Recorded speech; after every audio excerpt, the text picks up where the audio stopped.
सभी लोग हाथ जोड़ लीजिए। मंगलाचरण से प्रारंभ करेंगे। नमो हरिहंताणं नमो सिद्धाणं नमो आयर्याणं नमो वज्रायाणं नमो लोये सविसापूर्णम्। मंगलम भगवान वीरो मंगलम गौतमो गणी मंगलम कुंद कुंदाद्यो जैन धर्मोस्तु मंगलम सर्वमंगल मांगल्यम सर्वकल्याणकारकम प्रधानं सर्वधर्माणां जैनं जयतु शाश्वतम्। जैनं जयतु शाश्वतम्। नमः समे साराय स्वानुभूत्या चकासते चित् स्वभावाय भावाय सर्वभावांतरच्छेदे।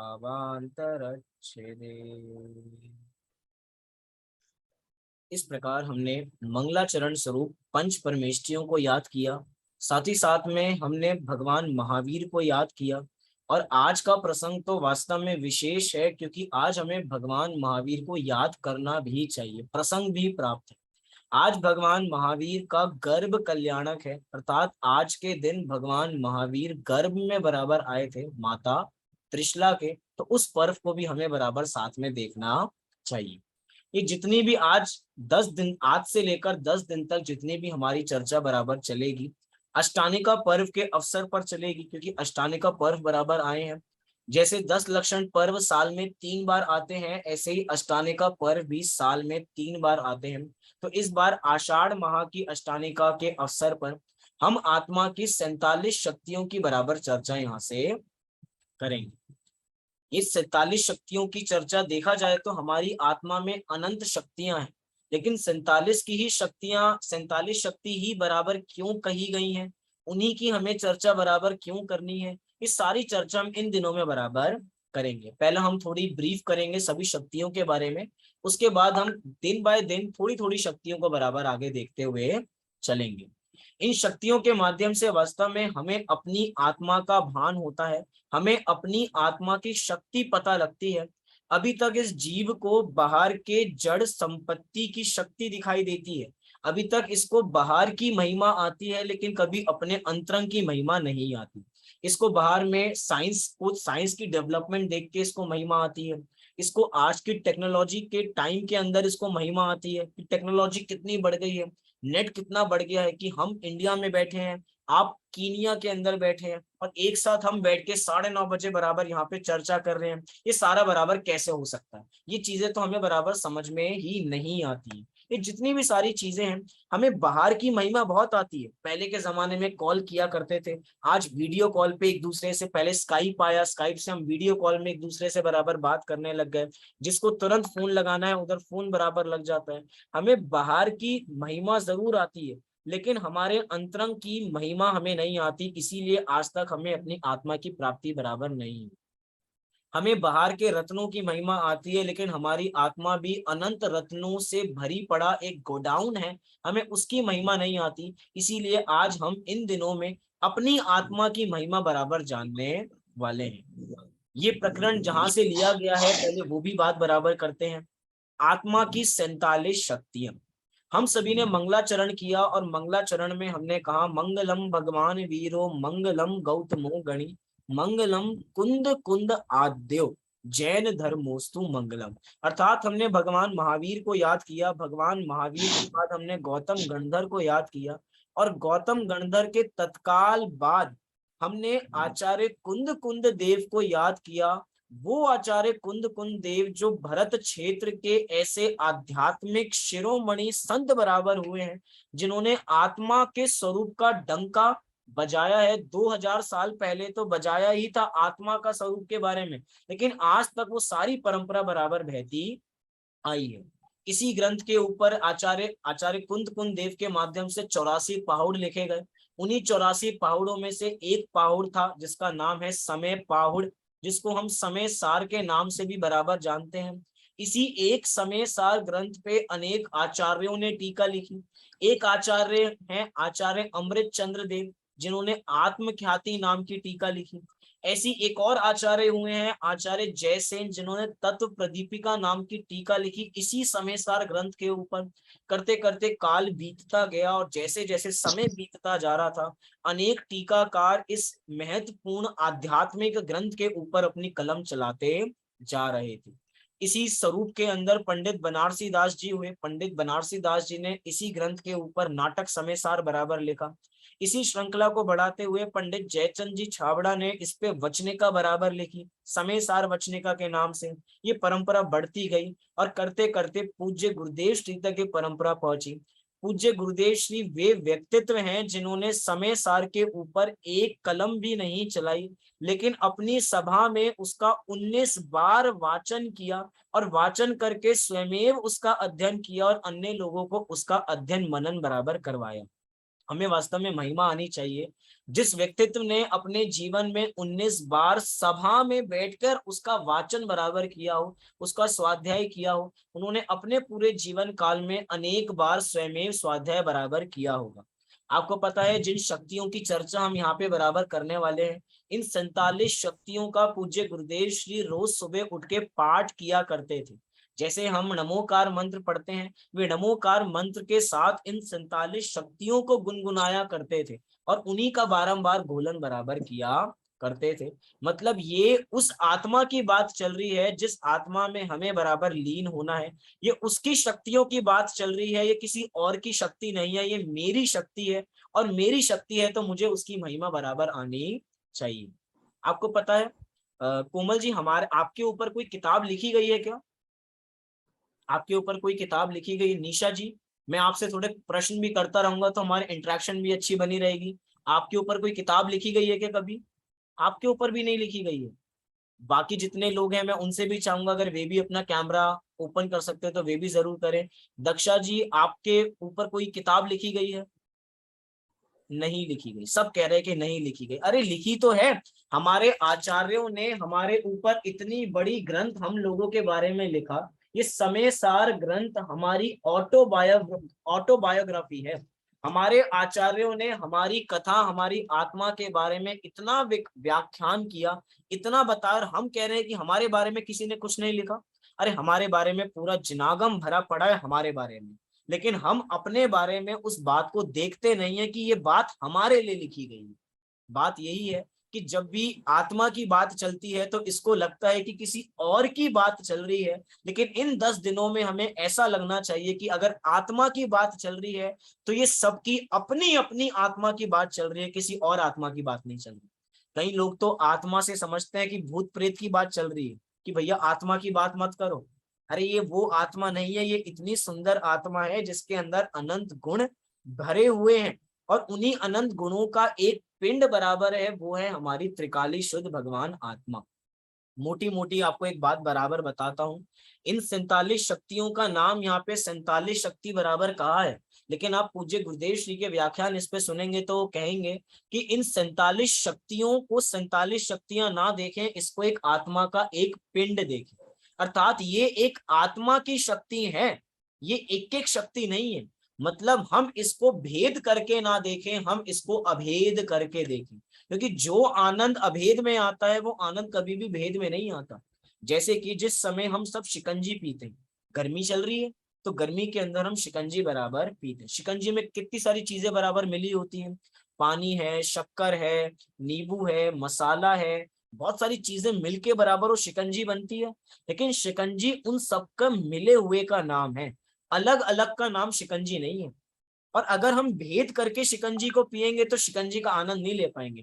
आनंद लेना है तो भैया बस शिकंजी हम पी रहे हैं, उसका घोलन बराबर करना है, उसका रसा स्वादन करना है। ये सारी बात हमें बराबर अपने ध्यान श्रद्धान में रहनी चाहिए। अब थोड़ा सा बात करते हैं कि इन आत्मा की 47 शक्तियों की बात आई कहाँ से, ये प्रकरण आया कहाँ से। जिस समय आचार्य कुंद कुंद देव इसी भारत भूमि में बैठ के समय प्राभृत अर्थात समय सार लिख रहे थे, आचार्य देव ने इसी समय सार में 415 गाथाएं लिखी। ये 415 गाथाएं इस ओर इंगित करती हैं कि 4 गतियों से एक जीव को पंचम गति में पहुंचाना है। इसीलिए आचार्य देव ने 415 गाथाएं हम सभी के लिए बराबर लिखी। इन 415 गाथाओं में 9 अधिकार हैं। इन 9 अधिकारों में जीवा जीव अधिकार से सारी विषय वस्तु प्रारंभ होती है और सर्व विशुद्ध ज्ञान अधिकार तक सारी विषय वस्तु जाते हैं। इनमें 415 गाथाएं बराबर पूर्ण हो जाती हैं। साथ ही साथ आचार्य देव ने इसी ग्रंथ के अंदर जो इसके टीकाकार हैं आचार्य अमृत चंद्र देव, उन्हीं आचार्य अमृत चंद्र देव ने इस पे टीका लिखने का कार्य किया, जिसका उन्होंने नाम दिया आत्मख्याति। इस नाम का भी बड़ा अच्छा अर्थ है। किसकी ख्याति? आत्मख्याति। यहाँ पे मेरी ख्याति नहीं है, यहाँ पे आप अपने अपने नाम की ख्याति नहीं है। इस जगत में जो भी व्यक्ति चाहता है वो अपने नाम की ख्याति चाहता है कि मेरा नाम जगत में सबसे ज्यादा हो, ऐसा ही बराबर है। मान कषाय में अपना नाम बढ़ाना चाहता है। आचार्य देव ने इस ग्रंथ का नाम लिखा, टीका का नाम लिखा आत्मख्याति। ये आत्मा की ख्याति, किसी और की ख्याति नहीं है, ये आत्मा की ख्याति है, ये मेरी ख्याति है। उन्हीं आचार्य अमृत चंद्र देव ने इसी समय सार ग्रंथ में 246 मतलब 246 कलश इसके ऊपर लिखे, मतलब 415 गाथाएं और 246 कलश जब पूर्ण बराबर हो गए, तब आचार्य अमृत चंद्र देव को ये ख्याल आया कि अभी भी कुछ भाग बचा है जो मुझे और लिखना चाहिए। कुछ ऐसी बात है जो अधूरी रह गई है, या अभी जो लिखकर आए हैं उसी का थोड़ा और विस्तार करना चाहिए। तो आचार्य देव ने इसी ग्रंथ में परिशिष्ट लिखा। मतलब परिशिष्ट का मतलब ही यही होता है कि आप सभी के ग्रंथ में, मैं एक कॉमन बात पहले बीच में पूछ लेता हूं, अगर आप सभी के ग्रंथ, आप सभी के घर में समय सार ग्रंथ है, तो आप उस समय सार ग्रंथ को बराबर लेके बैठे, क्योंकि अगर हम ग्रंथ को साथ में लेके बैठेंगे तो हमें और उतना अच्छा भाव भाषण बराबर होगा। यहाँ से भी पीडीएफ शेयर की जाएगी, लेकिन हाथ में अगर समय सार होता है तो वो हाथ धन्य हो जाते हैं। इसीलिए हमें उन समय सार को भी अपने साथ बराबर रखना चाहिए। बात बराबर क्या चल रही थी? आचार्य देव ने 415 गाथाएं लिखी और उसके बाद आचार्य अमृत चंद्र देव ने उस पर टीका लिखी और फिर परिशिष्ट लिखा। परिशिष्ट के अंदर वो सारी बातें लिखी जो पहले बराबर नहीं आ पाई या उसी का विस्तार आचार्य अमृत चंद्र देव ने आगे की। देखा जाए तो जिन 47 शक्तियों की बात हम आगे करने वाले हैं, उन सारी 47 शक्तियों के बीज कहीं ना कहीं इन 415 गाथाओं के अंदर ही है। कहीं अलग से शक्तियां बराबर नहीं निकाली गई हैं। इन्हीं 415 गाथाओं में आपको सारी चीजें दिख जाएंगी। जैसे कि एग्जांपल के लिए मैं बात करूं, सबसे पहली शक्ति है जीवत्व शक्ति। सबसे पहली शक्ति का नाम क्या है?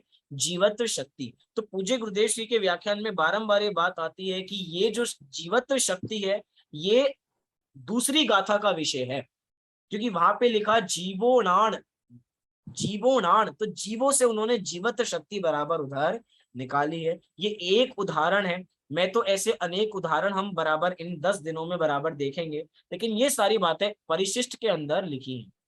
परिशिष्ट के भी 2 भाग बराबर किए। पहले भाग के अंदर तो अनेकांतमयी वस्तु को स्थापित किया गया, क्योंकि अभी तक आचार्य अमृत चंद्र देव जहां जहां कलश लिख रहे थे वहां एक ही बात बार बार लिख रहे थे कि आत्मा कैसी है? ज्ञान स्वरूप है। आत्मा कैसी है? ज्ञान स्वरूप है। उन्होंने श्लोक भी लिख दिया कि आत्मा ज्ञानम स्वयं ज्ञानम ज्ञानाद अन्यत् करोति किम पर भावस्य कर्तात्मा मोहोयम व्यवहारिणम। कि आत्मा कैसी है? ज्ञान मात्र है। आत्मा कैसी है? ज्ञान मात्र है। तो अब आचार्य अमृत चंद्र देव को लगा कि जब बार बार यही बात कही जा रही है कि आत्मा ज्ञान मात्र है, ज्ञान मात्र है, ज्ञान मात्र है, तो कहीं एकांती जीवों को ऐसा ना लगे कि आत्मा में मात्र ज्ञान ही है। अरे आत्मा में ज्ञान के अलावा अन्य गुण भी पाए जाते हैं, अन्य धर्म भी पाए जाते हैं, अन्य स्वभाव भी पाए जाते हैं, अन्य शक्तियां भी पाई जाती हैं। इसीलिए उन्होंने आगे अधिकार लिखा जिसका नाम दिया उन्होंने स्यादवाद अधिकार। क्या नाम दिया? स्यादवाद अधिकार। उसी स्यादवाद अधिकार के परिशिष्ट में इन्होंने प्रारंभ में 14 प्रकार के एकांतों का निषेध किया और उसके बाद 47 शक्तियों की चर्चा बराबर प्रारंभ की। ये वास्तव में वही शक्तियां हैं, जैसे कि हम जगत में सुनते हैं ना, कोई भी गाड़ी लेने जाते हैं तो वहां पे गाड़ी में बताया जाता है कि भैया इसमें हॉर्स पावर है, ऐसे बताया जाता है ना। इस गाड़ी के अंदर 300 हॉर्स पावर की ताकत है, इस गाड़ी के अंदर 700 हॉर्स पावर की ताकत है, मतलब 700 घोड़ों की ताकत एक गाड़ी के अंदर। ऐसी हम कह रहे हैं कि भैया ये हमारी ताकत है, जिन भी शक्तियों की हम यहाँ से बात करने जा रहे हैं ये हमारी ताकत है। और ताकत वो होती है जिसके माध्यम से ये भक्त भगवान बन जाता है, ये वही ताकत है जिसके माध्यम से पशु परमात्मा बन जाता है, ये वही ताकत है जिससे एक पामर दिखने वाला जीव भी परमात्मा बन जाता है। इसमें इतनी ताकत है इन 47 शक्तियों के माध्यम से। 47 शक्तियां तो मात्र डेमो है, एक तरीके से मात्र ट्रेलर है, ऐसी तो अनंत शक्तियां हम में भरी हुई हैं। तो कोई हमसे कहे कि फिर 47 ही क्यों बताई, अनंत क्यों नहीं बताई? लेकिन अपनी जितनी भी वाणी है उसकी कोई ना कोई सीमा है। जैसे कि अगर मुझे आपका नाम लेना हो तो मैं आप सबका नाम एक साथ नहीं ले सकता, आप सबके नाम लेने में क्रम पड़ता है। जिस समय मैं कोमल जी का नाम लूंगा उस समय निशा जी का रह जाएगा, जिस समय निशा जी का लूंगा उस समय कोमल जी का रह जाएगा। बाकी लोगों के नाम थोड़े अलग अलग है, किसी का गैलेक्सी A32 है तो मैं उनका नाम नहीं ले पा रहा हूँ, और एक का Redmi 9 है। तो आप अपना नाम अगर चेंज कर लीजिए तो अच्छा रहेगा बराबर, तो हम थोड़ी चर्चा बराबर अपनी हो सकती है। बात बराबर क्या चल रही है यहाँ पे, कि क्रम बराबर पड़ता है। अनंत को वाणी के माध्यम से बताया नहीं जा सकता, अनंत को लिखा नहीं जा सकता, अनंत का अनुभव तो किया जा सकता। टीवी पे एक बहुत सुंदर ऐड आता है, आप लोगों ने भी देखा होगा, मेलोडी चॉकलेट का। देखा है आप सभी ने? मेलोडी चॉकलेट का ऐड आता है कि मेलोडी इतनी चॉकलेटी क्यों है। क्वेश्चन क्या किया, मेलोडी इतनी चॉकलेटी क्यों है? तो उसका आंसर बड़ा सुंदर दिया, टीवी में मार्केटिंग स्टाइल बहुत अच्छी की। उन्होंने कहा कि खुद खाओ और खुद जान जाओ कि मेलोडी इतनी चॉकलेटी क्यों है। खुद खाओ, हम कैसे बताएं कितनी चॉकलेटी है। ऐसे ही आत्मा की अनंत शक्तियां है, हम कैसे बताएं कि अनंत है, खुद अनुभव करो और खुद जान जाओ। मतलब ये तो वो बात है, जो उसका अनुभव करता है उसको उसका रस आता है, जो अनुभव नहीं करेगा कितना ही व्याख्यान करे उसका अर्थ हम नहीं समझ पाएंगे। ये बात बराबर सभी को पकड़ में आ रही है कि आत्मा में है अनंत शक्तियां, लेकिन वाणी की सीमा है, इसीलिए 47 बराबर बताई गई है। इसका एक और कारण भी हम विचार सकते हैं, क्योंकि आपको पता है समय सार के अंदर 47 शक्तियां लिखी गई और प्रवचन सार के अंदर 47 नए लिखे गए। ये 47 कोई आचार्य अमृत चंद्र देव का फेवरेट नंबर था क्या, कि आचार्य अमृत चंद्र देव ने 47 बराबर पकड़ लिया, 47 पकड़ लिए? अरे ऐसा कुछ नहीं है। आचार्यों को ऐसा कोई विकल्प नहीं आता कि मुझे 47 लिखनी है या 45 लिखनी है या 50 लिखनी है। उनकी जहां कलम रुक गई वहां कलम रुक गई, ऐसे ही भाव, जितना भाव आया उन्होंने उतने भाव में बराबर लिख दिया। इसका एक और कारण हम विचार सकते हैं कि अगर देखी जाए तो 47 प्रकृतियों के नाश के लिए 47 शक्तियां बराबर लिखी। मुझे नहीं पता कि आपका पूर्व ज्ञान कितना है, आपको पूर्व में कितना पता है, लेकिन इतना तो जरूर पता होगा कि कर्मों के दो भेद होते हैं, घाती कर्म और अघाती कर्म। घाती कर्म और अघाती कर्म।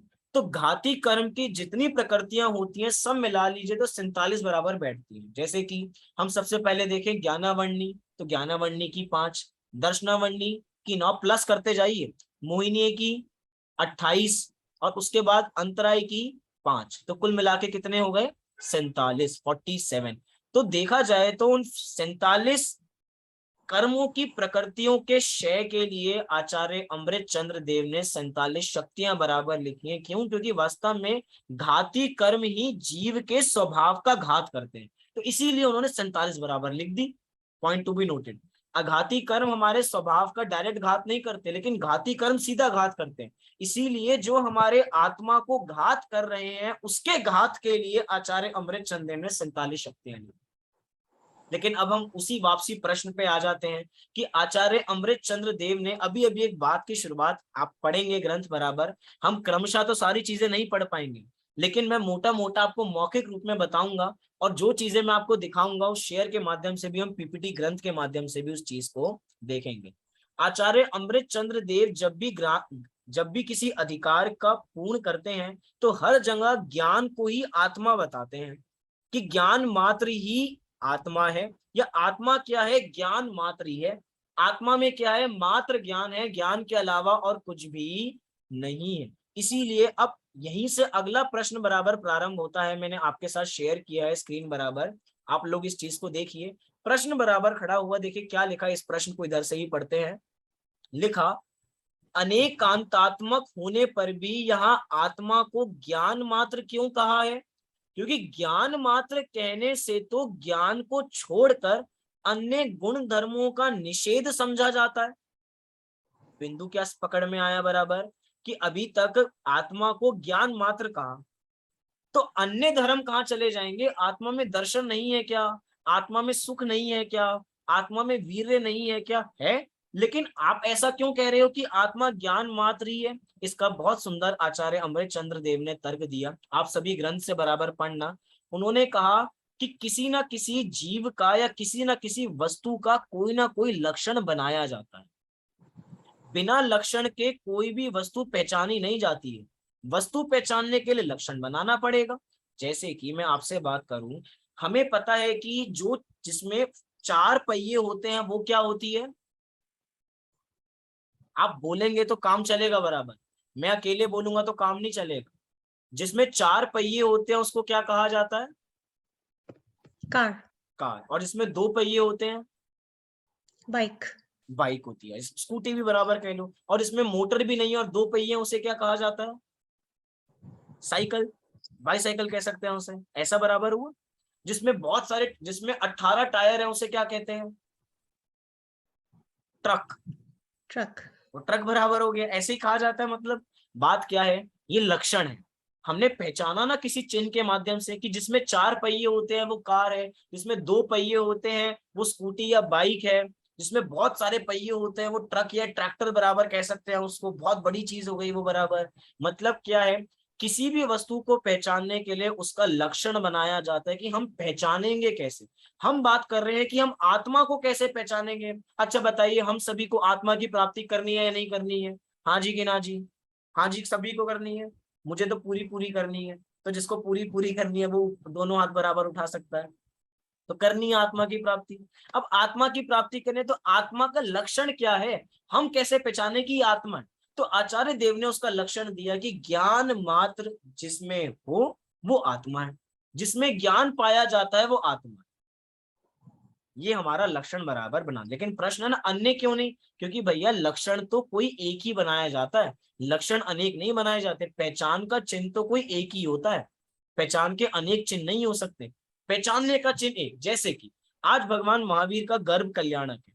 हम कभी भी मंदिर जी में जाते हैं तो हम कैसे पहचानते हैं कि ये भगवान महावीर की प्रतिमा है? चिन्ह से। चिन्ह क्या है? वो लक्षण है। वो चिन्ह लक्षण है। उस लक्ष्य की प्राप्ति करने के लिए भैया ये प्रतिमा भगवान महावीर की है। और अगर किसी प्रतिमा पे शुरुआत में हाथी बन रहा है तो हम क्या समझें कि अभिनंदन नाथ भगवान की प्रतिमा है बराबर। ये लक्षण बराबर बनाए जाते हैं। मतलब किसी भी चीज का लक्षण बनाया जाता है उस चीज की प्राप्ति करने के लिए। इसीलिए हमें पहले लक्षण के माध्यम से, अब थोड़ी सी बात जटिल हो सकती है, कठिन हो सकती है, लेकिन मैं आसान करने की कोशिश करता हूँ। बात क्या चल रही है यहाँ पे? बात चल रही है कि एक होता है लक्षण, एक होता है लक्ष्य। एक लक्षण, एक लक्ष्य। लक्षण वो होता है जिससे लक्ष्य की पहचान की जाती है। लक्षण क्या? जिससे लक्ष्य की पहचान की जाती है कि हमें किसको पहुंचना है, किस तक पहुंचना है, तो लक्षण से पहुंचा जाएगा। आचार्य अमृत चंद्र देव ने ज्ञान को लक्षण बनाया आत्मा का। क्यों? क्योंकि आचार्य अमृत चंद्र देव को आत्मा को प्रसिद्ध करना था। हम लोगों को आत्मा को प्रसिद्ध करना ही नहीं करना, हमें लोगों को आत्मा को प्राप्त करना ही नहीं करना। इसलिए आत्मा को प्राप्त करने के लिए लक्षण बना दिया ज्ञान, बाकियों को नहीं बनाया। बाकियों को नहीं बनाया, इसका एक और कारण है। क्यों? क्योंकि अगर हम देखते हैं लक्षण के अंदर उसी को बनाया जाता है जिसके अंदर अव्याप्ति, अतिव्याप्ति, असंभव नाम के दोष नहीं आते हैं। मतलब अव्याप्ति, अतिव्याप्ति और असंभव नाम के दोष जिसमें नहीं आते हैं, उसी को क्या कहा जाता है? उसी को लक्षण बनाया जाता है। अब लक्षण उसको बनाएंगे ना जिसकी पहचान ज्ञान सब में पाया जाता है। आपको पता है एक श्लोक बराबर कहा जाता है कि जो निगोद में सो ही मुझ में सो ही मोक्ष मजार। जो निगोद में मतलब जो निगोदिया जीव में है वही मुझ में है, और जो मुझ में है वही सिद्ध भगवान में है। ऐसा क्या है जो तीनों में कॉमन है? वो है हमारा ज्ञान, वो है हमारा ज्ञान। कोई कहे सुख, सुख भी तो हमारा, मतलब सुख भी तो हमें ही पाया जाता है, लेकिन नहीं भैया, सुख सब में नहीं पाया जाता। निगोदिया जीव के अंदर निगोदिया जीव सुखी नहीं है, हम लोग अभी इस समय सुखी नहीं है, सिद्ध भगवान सुखी है। सिद्ध भगवान सुखी है मतलब अगर हम सुख को जीव का लक्षण बना देते तो मात्र सिद्ध भगवान ही जीव हो पाते, हम सब अजीव हो जाते। लेकिन हम सब भी जीव हैं, जीव इसलिए क्योंकि हम में ज्ञान, ज्ञान मात्र है, इसकी वजह से हम बराबर जीव हैं। ऐसा आचार्य अमृत चंद्र देव ने इस टीका के अंदर बराबर इस बात को बराबर यहाँ पे रखा है। और भी अन्य अन्य तर्क बराबर दिए हैं, जैसे जैसे हम विषय वस्तु को आगे बढ़ाएंगे हम उसकी चर्चा बराबर करते जाएंगे। एक प्रश्न हमारे दिमाग में और उपस्थित होना चाहिए इससे संबंध में ही, कि आत्मा को ज्ञान मात्र कहा, तो आत्मा को ज्ञान मात्र कहा तो ज्ञान मात्र कहने के पीछे क्या क्या अपेक्षाएं हो सकती हैं, इसके पीछे बहुत बड़ा कारण है। देखो मैं थोड़ी सी बात आपको बराबर यहाँ पे बताता हूँ। पहली बात तो सबसे बड़ी बात यहाँ पे ये लिखी कि ज्ञान मात्र पद से ज्ञान के साथ अविनाभावी रूप से रहने वाले गुणों का निषेध इष्ट नहीं है, अपितु पर और विकारी भावों का निषेध इष्ट। मैंने पंक्ति बराबर पढ़ी है यहाँ पे, इसका अर्थ क्या है मैं आपको बताता हूँ। क्योंकि अभी तक आचार्य अमृत चंद्र देव ने एक बहुत सुंदर प्रश्न यहाँ पे उपस्थित किया था कि अगर हम आत्मा को ज्ञान मात्र कहेंगे तो बाकी गुणों का क्या होगा, बाकी गुणों का, बाकी धर्मों का तो निषेध हो जाएगा। तो आचार्य अमृत चंद्र देव इसका उत्तर देते हैं कि भैया बाकियों का निषेध नहीं होगा, निषेध हमें बाकी गुणों का नहीं करना, निषेध हमें पर और विकारी भावों का करना। निषेध किसका करना है? निषेध हमें पर और विकारी भावों का करना है, और हमें किसी का निषेध नहीं करना। सबसे बड़ी बात, इन सभी 47 शक्तियों की बात की जाए, ये 47 शक्तियां, ये शक्तियों की बात भी की जाए तो सब में पाई जाती है, सब जीवों के अंदर ये पाई जाती है। ये शक्तियां मेरे में भी पाई जाती हैं, आप में भी पाई जाती हैं, निगोदिया जीव में भी पाई जाती है, सिद्ध भगवान में भी पाई जाती है, सबके अंदर पाई जाती है। क्यों? कारण क्या है इसका? क्योंकि सारी की सारी शक्तियां पारिणामिक स्वरूप हैं। कैसी हैं? सारी की सारी शक्तियां पारिणामिक स्वरूप हैं। पारिणामिक स्वरूप माने हमारा स्वभाव, वो पारिणामिक स्वरूप जो त्रिकाल रहता है, कभी जाता नहीं है, भूतकाल में भी रहता है, वर्तमान में भी रहता है, भविष्य में भी रहेगा। इसको कहा जा रहा है वो पारिणामिक भाव। आप सभी बराबर है पारिणामिक भाव समझते हैं। 5 भाव जीव के होते हैं, पंच भाव, औपशमिक, शायिक, शायोपशमिक, औदैक और पारिणामिक। बाकी जितने 4 परिणाम बताए हैं वो कहीं ना कहीं कर्म के उद्देश्य शयोपशम से जुड़े हुए हैं, लेकिन ये पारिणामिक भाव वो होता है जो सब में पाया जाता है, सब जीवों के अंदर है पारिणामिक। तो 47 शक्तियां क्या अनंत शक्तियां ऐसी हैं जो सब में पाई जाती हैं, पारिणामिक स्वरूप है। लेकिन आचार्य अमृत चंद्र देव ने इसमें एक बहुत इंपॉर्टेंट शब्द का प्रयोग किया जिसका नाम है, ये सारी की सारी शक्तियां कैसे उछलती हुई शक्तियां। कैसी शक्तियां हैं? उछलती हुई शक्तियां। मुझे ना आप लोगों के चेहरे पे उत्साह दिखाई नहीं दे रहा। हम शक्तियों की बात कर रहे हैं, ये हमारी शक्तियों की बात है, किसी और की शक्ति नहीं है। जब शक्तियों की बात करें तो उत्साह डबल हो जाना चाहिए, भैया ये मेरे स्वरूप की चर्चा चल रही है तो थोड़ा उत्साह बराबर होना चाहिए। उत्साह है या नहीं है? आप लोग म्यूट होते हुए भी चिल्ला सकते हो कि हाँ उत्साह है। उत्साह है तो आत्मा की शक्तियां बराबर प्राप्त हो सकती हैं, बिना उत्साह के प्राप्त नहीं होती हैं। इसलिए आचार्य अमृत चंद्र देव ने लिखा उछलती हुई शक्तियां। ये शक्तियां कैसी हैं? उछल रही हैं। कहाँ उछल रही हैं? हमारे स्वरूप के अंदर, हमारे स्वभाव के अंदर ही उछल रही हैं। मतलब सारी की सारी शक्तियां स्वभाव रूप पारिणामिक रूप है, लेकिन पारिणामिक रूप होते भी उछल रही है।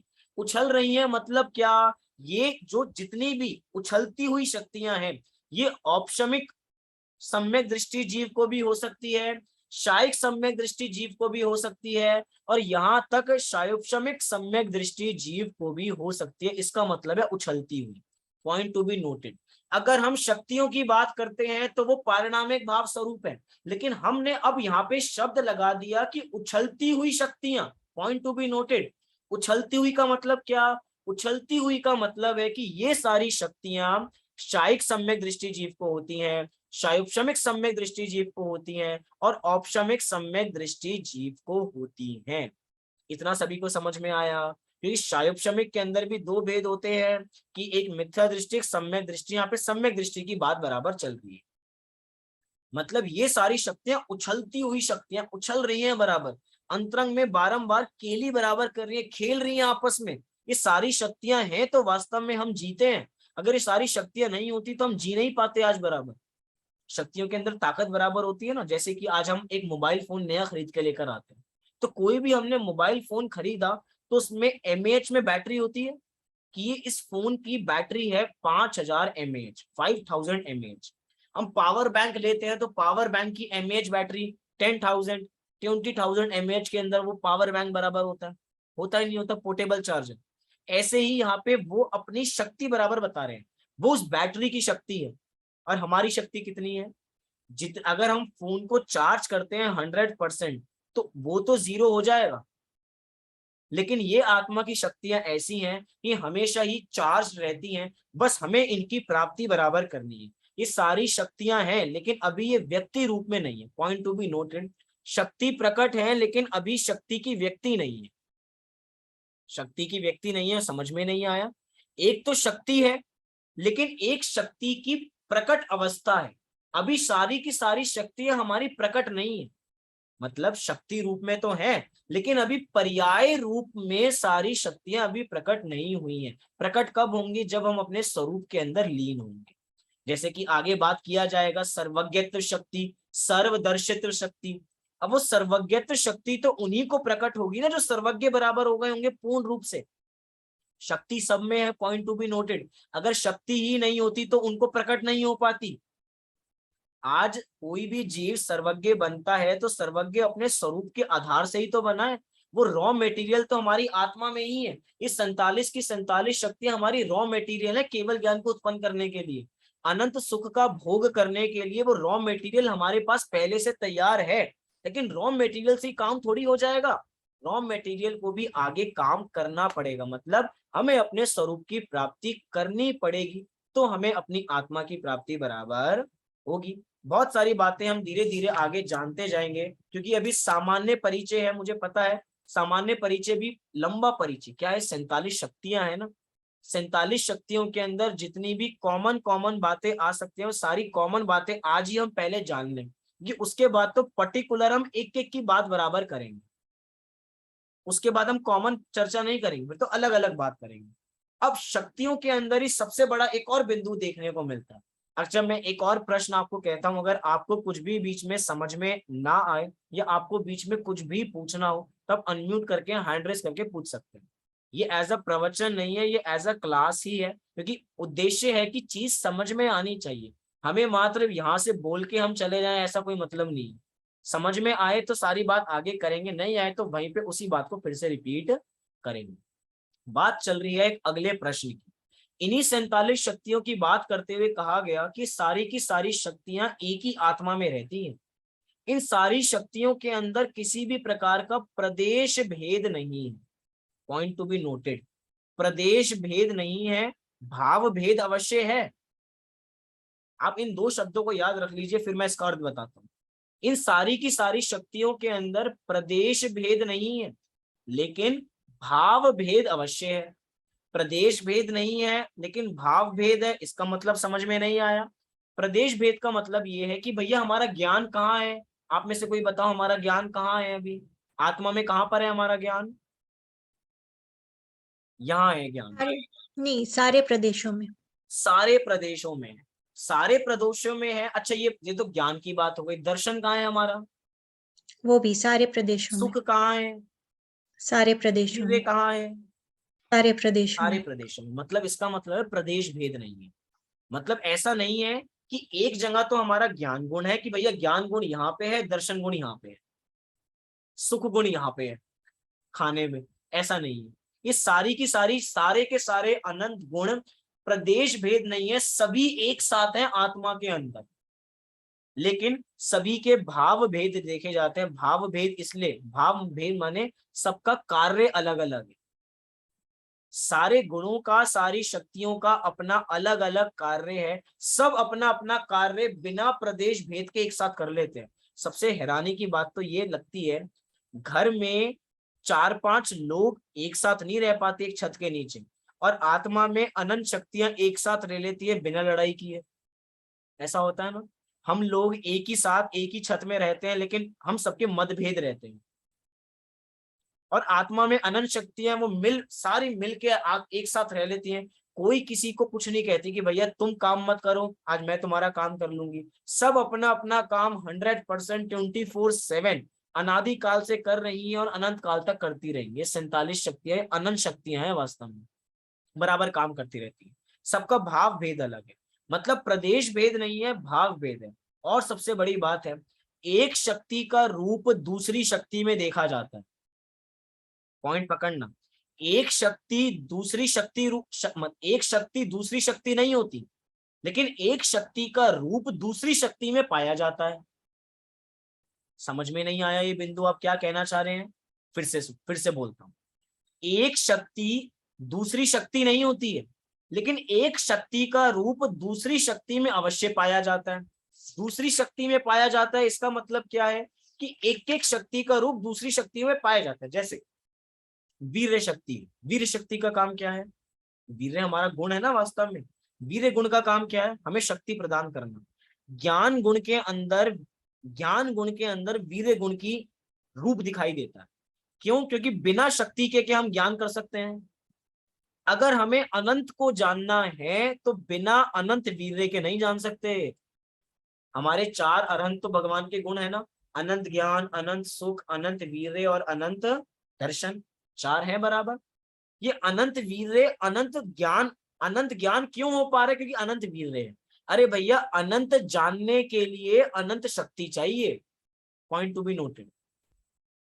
हमें अगर अनंत को जानना है तो उतनी शक्ति चाहिए या नहीं चाहिए? अगर आज पूरी रात में हमें एक पूरी 500 पेज की किताब पूरी करनी हो, पूरी पढ़नी हो, तो उसके लिए हमें इतनी एनर्जी चाहिए ना कि हम पूरी पढ़ पाए। शक्ति होगी तो पूरी पढ़ पाएंगे ना। मतलब ये वही बात है कि एक शक्ति, वीर्य शक्ति ज्ञान शक्ति रूप नहीं है, ज्ञान शक्ति वीर्य रूप नहीं है।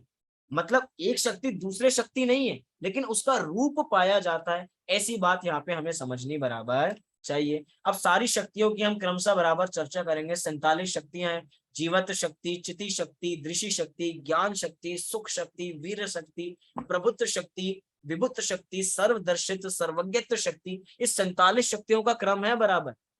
मेरा आप सभी से एक और निवेदन है, हमें बाद में 47 शक्तियां याद हो या ना हो, जैसे जैसे एक एक शक्ति को पढ़ते जाएंगे उसको मेमोराइज करते जाए, उसको बारंबार याद करते जाए। ज्यादा लोड भी नहीं पड़ेगा।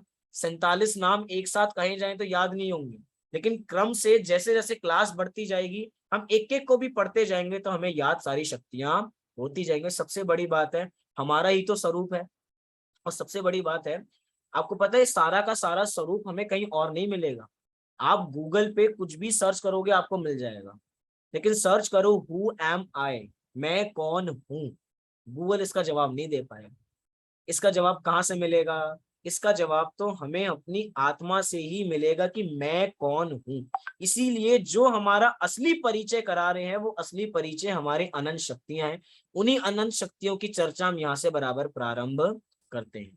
सबसे पहली शक्ति का नाम है जीवत शक्ति। मैं आपके साथ शेयर करता हूँ जीवत शक्ति वास्तव में क्या है। धीरे धीरे चर्चा को आगे बढ़ाएंगे, खूब आनंद आएगा। एक एक शक्ति का रसा स्वादन बराबर आगे करते हुए बढ़ेंगे बराबर। ये अब आपको पीडीएफ दिखाई दे रही होगी बराबर। जीवत्व शक्ति, अगर आपके पास समय सार ग्रंथ हो तो आप समय सार ग्रंथ में भी ये बराबर निकाल सकते हैं। आचार्य अमृत चंद्र देव ने सारी की सारी टीका संस्कृत में लिखी है, तो उन्होंने इस टीका का ये आधारभूत, आचार्य अमृत चंद्र देव ने एक एक शक्ति का लक्षण बनाया संस्कृत के अंदर। हम अर्थ तो सारा हिंदी में ही समझेंगे, लेकिन आचार्य देव ने जिस भाषा में लिखा है एक बार उस भाषा को हमें अवश्य पढ़ना चाहिए। इसीलिए आइए इसे हम यहाँ से पढ़ते हैं। आपके सामने ये सूत्र बराबर लिखा है जीवत शक्ति का। क्या लिखा? आत्म द्रव्य हेतु भूत चैतन्य मात्र भाव धारण लक्षणा जीवत शक्ति ही। बहुत बड़ा चीज हो गया, फिर से पढ़ते हैं। आत्म द्रव्य हेतु भूत चैतन्य मात्र भाव धारण लक्षणा जीवत्व शक्ति। जैसा इसका शब्द लिखे हैं वैसा ही इसका अर्थ है कि आत्म द्रव्य के हेतु भूत चैतन्य मात्र भाव धारण करना ही लक्षण है जिसका उसे जीवत शक्ति कहा जाता है। मतलब क्या अभी कुछ समझ में नहीं आया? धीरे धीरे हम समझेंगे तो हमें सब समझ में आएगा। क्या लिखा? अब आचार्य अमृत चंद्र जीवत शक्ति के बारे में लिखते हैं, जिसका हिंदी अनुवाद इस प्रकार है। क्या है हिंदी अनुवाद? आत्म द्रव्य के हेतुभूत चैतन्य भाव को धारण करना है लक्षण जिसका वह जीवत्व शक्ति है। इस परिभाषा को बराबर समझते हैं। ये जीवत शक्ति वास्तव में वो शक्ति है जो हमें असली में जीना सिखाती है। हम सभी क्या हैं? हम सभी जीव हैं। आपको पता है हम सभी का नाम जीव इस जीवत शक्ति के कारण ही पड़ा है। अगर जीवत शक्ति नहीं होती तो हम अपना नाम जीव बराबर नहीं रख पाते। जीव है, जीवत शक्ति है तो जीते हैं। जीवत शक्ति नहीं होती तो जी नहीं पाते। पंचास्ती काय के अंदर भी बहुत सुंदर परिभाषा इसी के संदर्भ में बराबर आचार्य कुंद कुंद देव ने इसी के संदर्भ में बराबर लिखी। उन्होंने कहा कि जो जीता है, जो जीता था, जीता है और जीता रहेगा, इसी का नाम क्या कहा? इसी का नाम कहा कि यही जीव है। जो जीता था, जीता है और जीता रहेगा, इसका नाम क्या है? इसका नाम जीवत शक्ति है, इसका नाम जीव है। मतलब क्या? इससे एक बात हमें समझ में आती है कि चैतन्य भाव धारण करना, इसका मतलब ये है कि ये हमारा लक्षण है, ये हमारी एक ऐसी वस्तु है, ये हमारी ऐसी धरोहर है जिसके कारण हम जी पाते हैं।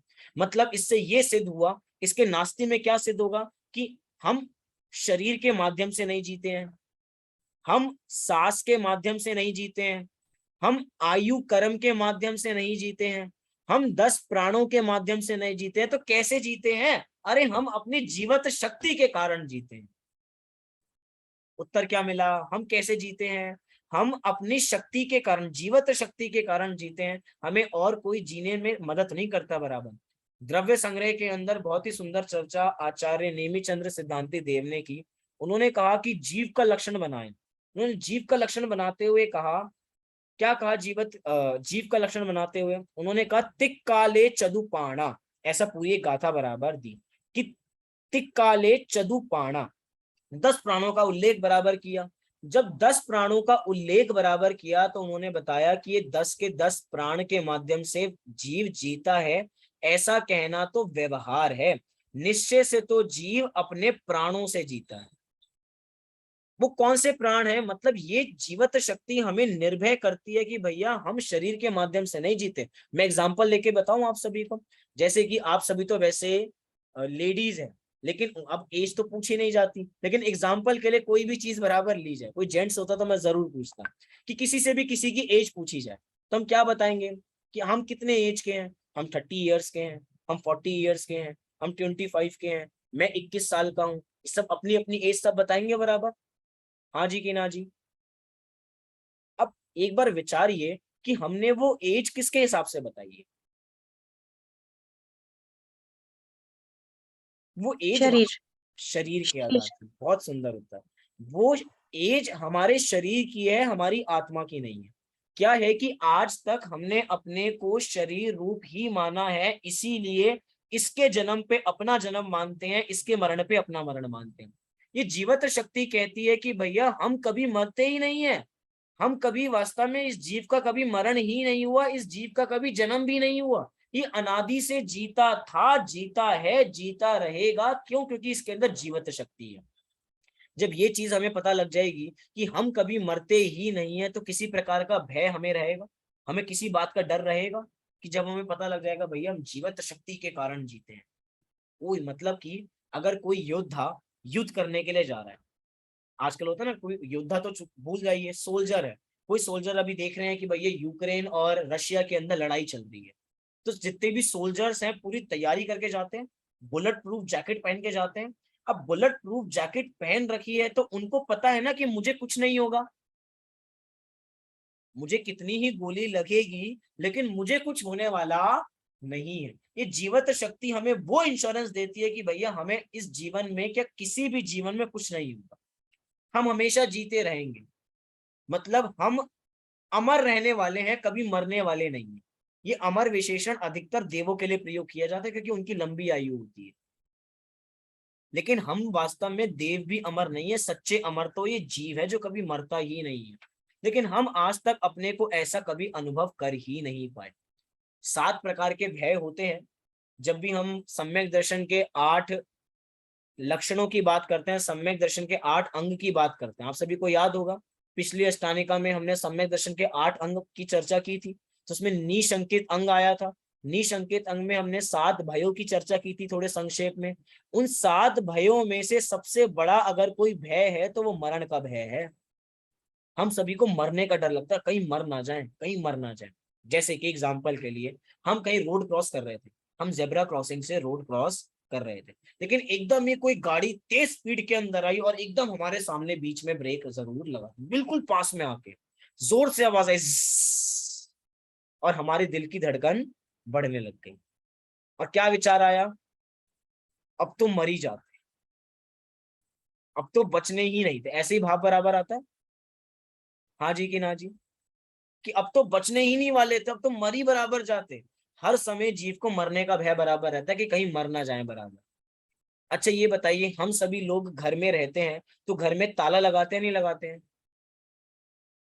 अच्छा, घर के अंदर तो ताला लगाते ही लगाते हैं। जब रात को सोने जाते हैं तो अपने कमरे का भी गेट बंद करते हैं नहीं करते हैं?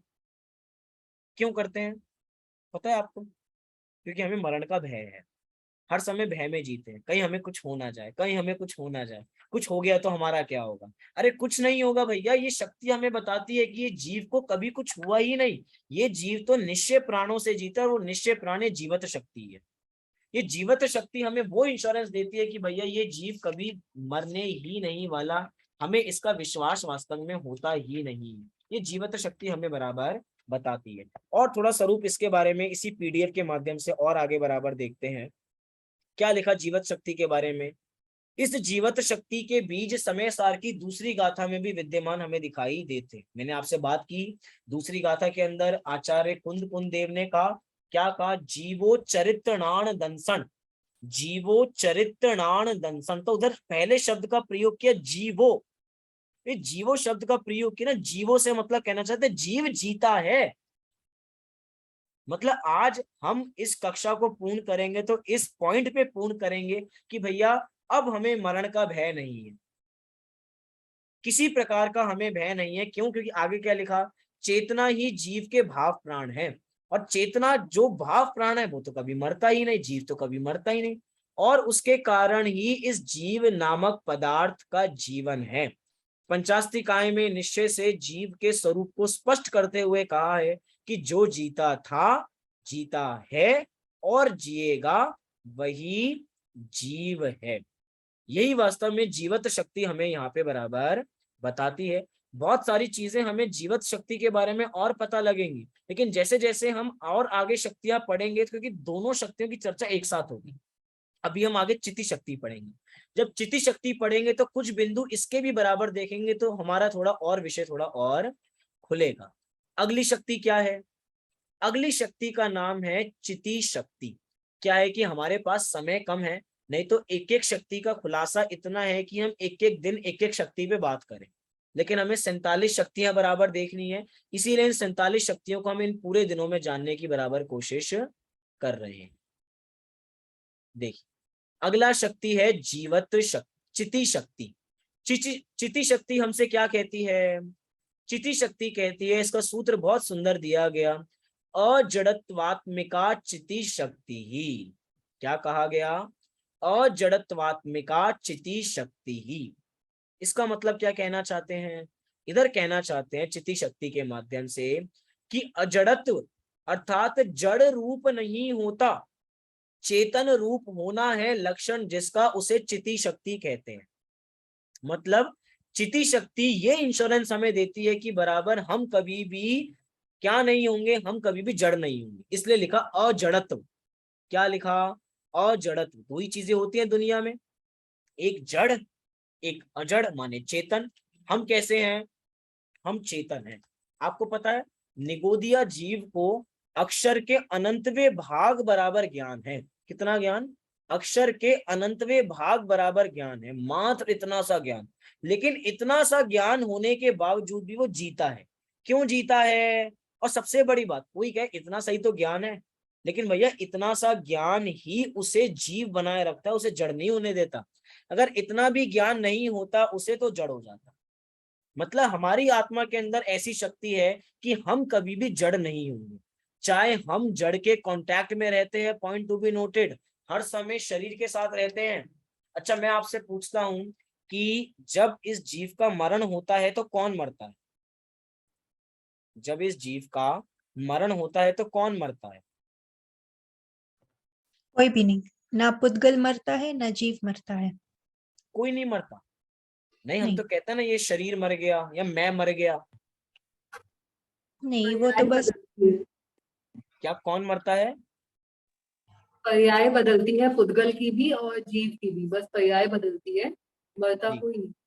मरता कोई नहीं है, पर्याय बदलती है। बहुत सुंदर उत्तर आपकी तरफ से बराबर आया। बात यही है कि मरता कोई नहीं है। सबसे बड़ी बात है, जिसके साथ आज हम 24 घंटे रहते हैं, 24/7 इसके साथ रहते हैं, ये अभी भी जड़ है और आगे भी जड़ ही रहेगा। और सबसे बड़ी बात, ये हमारे साथ पूरे जीवन काल में था, लेकिन एक इसका गुण मेरे अंदर नहीं आया और मेरा गुण इसके अंदर नहीं गया। ये हमारी अजड़त्व शक्ति बताती है, चिति शक्ति बताती है कि भैया मेरा स्वभाव ऐसा है कि मैं कभी भी जड़ नहीं हूंगा। चाहे मैं जड़ के एक देश कांटेक्ट में रहता हूं, शरीर और आत्मा का एक देश संबंध है। एक देश संबंध का मतलब क्या होता है? एक देश क्या है वास्तव में? जैसे कि आप लीजिए दूध और पानी। दूध और पानी, दूध और पानी एक साथ रहते हैं, उसके बावजूद भी कभी मिलते नहीं है, हमेशा अलग अलग ही रहते हैं। कभी मिलते हुए देखे आप लोगों ने? देखे या नहीं देखे? नहीं देखे मिलते हुए। हमें तो हमेशा ही मिलता हुआ दिखाई देता है। आजकल तो दूध ही पानी वाला आता है। जितने भी पैकेट वाले दूध आते हैं उसके अंदर तो कितना ही पानी बराबर होता है, पानी जैसा दूध बराबर लगता है। तो है या नहीं है? नहीं है। आप जब भी अपने घर में दूध को उबालते हो ना, तो जितना भी पानी होता है वो उड़ जाता है। और सबसे बड़ी बात है, एक चोंच है, वो चोंच जैसे ही वो हंस बराबर डालता है तो पानी पानी हटा देता है, मतलब पानी पानी रह जाता है और दूध दूध ले जाता है। इससे पता लगता है कि दोनों चीजें अलग अलग है। एक साथ रहने के बावजूद भी अलग अलग रहते हैं। ऐसे ही देह और आत्मा एक साथ रहते हैं, लेकिन आज तक इस शरीर का एक गुण आत्मा में नहीं गया, आत्मा का एक गुण हम में नहीं गया। ये हमारी कौन सी चिति शक्ति हमें यहाँ पे बराबर बताती है। मतलब कि एक शक्ति हमें जीना सिखाती है तो एक शक्ति हमें बताती है कि भैया तुम कभी भी जड़ नहीं होगे, तुम अपना काम करते रहो। तुम अपना काम क्या करते रहो? देखा जाए तो हमारा काम क्या है? हमारा काम है मात्र जानना और देखना। इसके अलावा हमारा कोई दूसरा कार्य ही नहीं है। ये चिति शक्ति, ज्ञान शक्ति, वास्तव में जितनी शक्तियां हैं, मैं कॉमन चर्चा बराबर कर रहा हूं अभी, ये सारी की सारी शक्तियां हमें वास्तव में जीना सिखाती हैं कि हमें कभी भी इस जीव का कभी मरण होगा ही नहीं। मतलब कि अगर मैं इसके संदर्भ में हम एक बात कहें कि ये जो चिति शक्ति है, चिति का मतलब होता है चेतना। चिति का मतलब क्या होता है? चेतना। लेकिन ये चेतना कैसी है? ये चेतना ऐसी है कि कभी जड़ नहीं हो, अजड़त्व। कैसी होती है? अजड़त्व की, ये कभी भी जड़ होने वाली नहीं है। इसी के बारे में एक और पंक्ति बराबर है। मतलब क्या? कि ये चिति शक्ति अगर चैतन्य रूप रहना आत्मा का लक्षण है, तो जीवत शक्ति इस लक्षण से लक्षित किया जाने वाला, पहचाने जाने वाला लक्ष्य है। मैं जल्दी बोल गया इस बात को, थोड़ा सा धीरे बोलता हूँ इस बात को। क्या कहा? अगर चिति शक्ति हमारे चैतन्य आत्मा का लक्षण है, हमारे आत्मा का अगर चिति शक्ति लक्षण है, वो लक्षण किसका है? वो जीवत शक्ति के कारण जो जीता है ना, उस लक्ष्य का लक्षण है चिति शक्ति। कितने लोगों को बात पकड़ में आई जो मैंने अभी कही? मतलब कि चिति शक्ति, में आप लोगों से पूछूंगा इसके बाद, जो ये चिति शक्ति है वो लक्ष्य है। किसका लक्ष्य है? जो जीवत शक्ति के अंदर जो जीता है, जीता था, जीता है, जीता रहेगा, उस लक्षण का चिति शक्ति लक्ष्य है, लक्षण है, सॉरी। किस किस की बात पकड़ में आई? जी बोलिए, बताइए। चिति शक्ति लक्षण है और लक्ष्य जीव है, जीव जीने का है। जीव जीने का है, जो बराबर जीता रहता है, जीता है और जीता रहेगा, ये जीवत शक्ति है। और चिति शक्ति कहती है कि ये जीता है लेकिन जीते रहते हुए कभी भी जड़ नहीं हो जाता। आपको पता है, आप लोगों ने क्रमबद्ध पर्याय का नाम सुना होगा। क्रमबद्ध पर्याय की जो भी बात आई है समय सार की 308 से 311 नंबर तक की गाथाओं में, ऐसा प्रकरण लिया गया कि ये जीव परिणमन करते हुए भी कभी भी अजीव नहीं होता और अजीव परिणमन करते हुए भी जीव नहीं होता। इस बात से क्रमबद्ध पर्याय का उद्भव हुआ है। अगर कहीं क्रमबद्ध पर्याय के बीज है तो इस समय सार नाम के ग्रंथ में है। 308 से 311 की टीका आपको देखनी चाहिए। पॉइंट फिर कहता हूं कि जीव परिणमन करता है। कोई कहे जब जीव परिणमन कर रहा है तो कभी ना कभी परिणमन करते अजीब हो जाएगा। नहीं भैया, कितना ही परिणमन करे कभी भी अजीब नहीं होगा। और अजीब परिणमन करता रहता है तो जीव हो जाएगा? नहीं, उसका गुण उसमें रहता है और मेरा गुण मेरे में रहता है। ये जितनी भी बात कर रहे हैं सारे जीव के विशेष गुणों की बात कर रहे हैं। एक सामान्य गुण भी है। चलो आपसे मैं थोड़ा प्रश्न बराबर करता हूँ, कोई ट्रिकी प्रश्न करता हूँ। हमने जीवत शक्ति बराबर देखी। एक होता है हमारे अंदर आत्मा में गुण है जिसका नाम है अस्तित्व गुण। अस्तित्व गुण और जीवत शक्ति में क्या अंतर है, कोई आपको कोई बता सकता है मुझे? जी कोमल जी। अस्तित्व गुण मतलब के वस्तु है जी। और ये जीवत्व गुण तो मात्र जीव में ही है, क्योंकि जीव ये में तो जीव का लक्षण है। मतलब जीव नाम ही आता है जीव, लेकिन अस्तित्व गुण तो छह द्रव्य में है। मतलब वस्तु है, मतलब वो धर्मास्तिका है, आकाश है, काल है। लेकिन ये जीवत्व शक्ति को जीव को सिद्ध करती है। वो पास्ट, प्रेजेंट एंड फ्यूचर में उसका होवापन वो है। बहुत सुंदर। रेंसी जी आप कुछ अलग बता रहे थे क्या? यही बात थी। अगर इसको सामान्य रूप में जो कोमल जी ने बताया उसी को एक पंक्ति में कहा जाए तो अस्तित्व गुण तो सामान्य गुण है और जीवत शक्ति की बात चले तो विशेष गुण है, वो मात्र जीव में ही पाया जाता है। देखा जाए तो जीवत व्यवहार न्याय और निश्चय न्याय से कुछ फर्क हो सकता है इन दोनों में? नहीं, यहाँ पे निश्चय व्यवहार का कोई काम नहीं है अभी। जी, बात चल रही है कि देखा जाए तो जीवत शक्ति का भी अस्तित्व है। Point to be noted.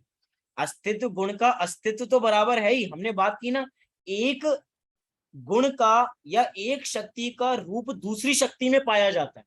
तो अस्तित्व गुण अपना अस्तित्व तो बनाए रखता ही है, लेकिन उसके साथ जो रहने वाले हैं उसका भी तो अस्तित्व बराबर बना रहेगा। अगर उसका अस्तित्व नहीं बना रहेगा तो थोड़ी देर में खत्म हो जाएगा। लेकिन ये जीवत शक्ति जिसके कारण हम जीते थे, जीते हैं, जीते रहेंगे, तो उसका भी अस्तित्व बना हुआ। पॉइंट पकड़ना बराबर। मतलब अस्तित्व सारे आत्मा की अनंत शक्तियों के अंदर, अनंत गुणों के अंदर अस्तित्व गुण है। तभी तो अपना अस्तित्व बराबर बता पाते हैं कि हम हैं। I am also present. Attendance बराबर तभी तो लगेगी कि मैं बराबर आया हूं। अस्तित्व गुण मतलब दो शक्तियों के बारे में आज हमने चर्चा की। एक है अपनी जीवत्व शक्ति, एक है अपनी चिति शक्ति। मैंने प्रकरण में देखा था कि तीसरी शक्ति भी आज हमें लेनी थी, लेकिन तीसरी और चौथी का क्रम एक साथ है। वो दृष्टि शक्ति और ज्ञान शक्ति एक साथ हम बराबर देखेंगे, उसकी चर्चा एक साथ करेंगे। और जैसे जैसे, चिंता नहीं कीजिए, 47 के 47 इन 10 दिनों में पूर्ण बराबर करेंगे। थोड़ा सार रूप में बराबर जानेंगे, विस्तार से नहीं जान सकते, लेकिन संक्षेप में पूरा जानने की कोशिश करेंगे कि हमारी रुचि डेवलप हो जाए आगे और पढ़ने के लिए। तो इसी बात से हम अपनी अनंत शक्तियों का रसास्वादन करें, इसी मंगल भावना से अभी की बात को हम यहीं पे पूर्ण करते हैं। कल इसी समय पे 9:30 बजे से, मतलब इंडियन टाइमिंग के हिसाब से 9:30 बजे से हम इस बात को आगे कंटिन्यू करेंगे। अभी के लिए सभी को सादर जय श्री। जिनेंद्र, और इंडिया का टाइम रात को 9:30, केन्या का टाइम 7 बजे, लंदन का टाइम मतलब